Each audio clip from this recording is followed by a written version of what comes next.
माजी आमदार प्रकाश येलगुलवार सर यांच्या 75व्या अमृत महोत्सवानिमित्त राष्ट्रवादी काँग्रेस पक्षाचे अध्यक्ष शरद पवार साहेब यांच्या शुभ हस्ते माजी केंद्रीय गृहमंत्री सुशीलकुमार शिंदे, काँग्रेस वर्किंग कमिटी सदस्य आमदार प्रणितीताई शिंदे, माजी मंत्री सिद्धाराम मैत्रे, शहर अध्यक्ष चेतन नरोटे, इतर मान्यवर व हजारो मित्र परिवारांच्या उपस्थितीत हुतात्मा स्मृती मंदिर सोलापूर येथे हजारो मित्र परिवारांच्या उपस्थितीत संपन्न झाला।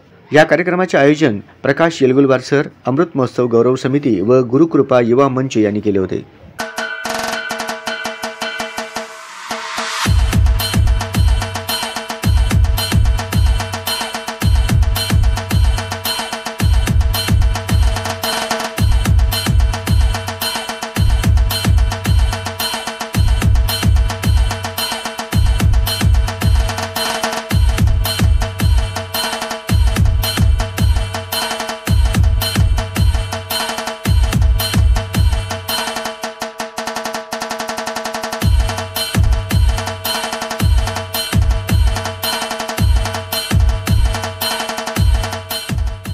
भारताची हद्द सावली की सवय ते 25 फुटावर पाकिस्तानची हद्द आहे आणि त्या ठिकाणी अनेक वेळेला संघर्ष होतात।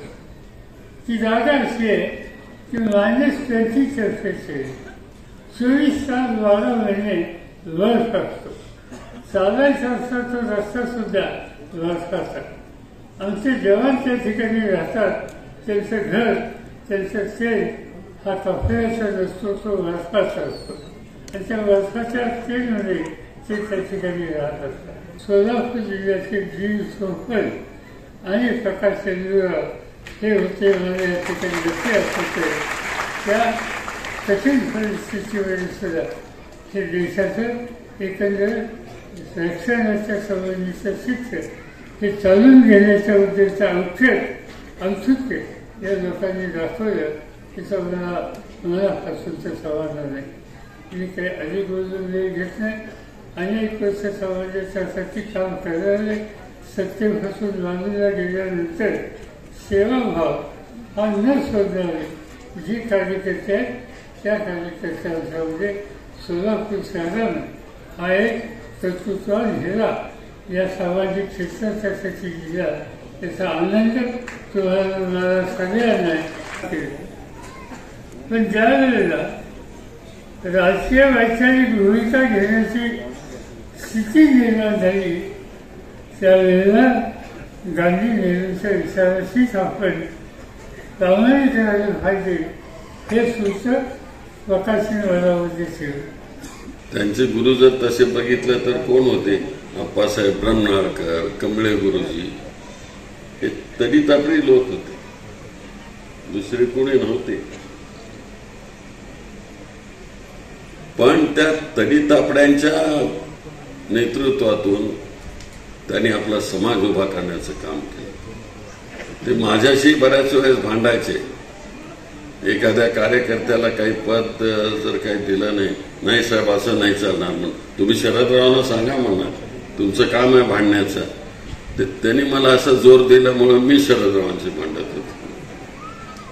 तर असा प्रकाशरावांचा स्वभाव, कामाला लावण्याचा स्वभाव। आज 75 वर्ष झाले, पण नाट्य संमेलनाचं काम किती करावं त्यांनी।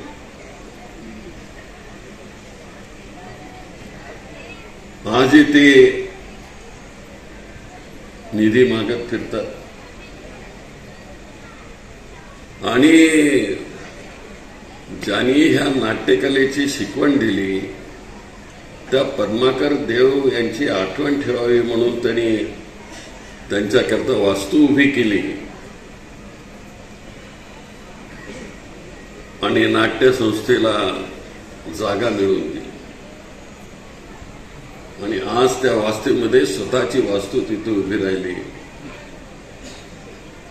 असं एक एक काम त्यांनी केलं, याही पुढे ते करत राहतील। महाराष्ट्र उभा करण्यामध्ये ज्याचा सिंहाचा वाटा राहिला असे पवार साहेब, शिंदे साहेब ही सर्व करत असताना सर मला आठवतंय माझे आई ही काँग्रेस कार्यकर्ता होती आणि ती कुणाच्याही मैतीला जायची, मयत झालं की त्यांच्या घरी भात शिजवून भाकऱ्या घेऊन जायची.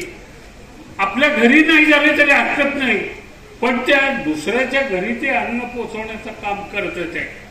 आणि इव्हेंट मॅनेजमेंट मी तिच्याकडून शिकलं.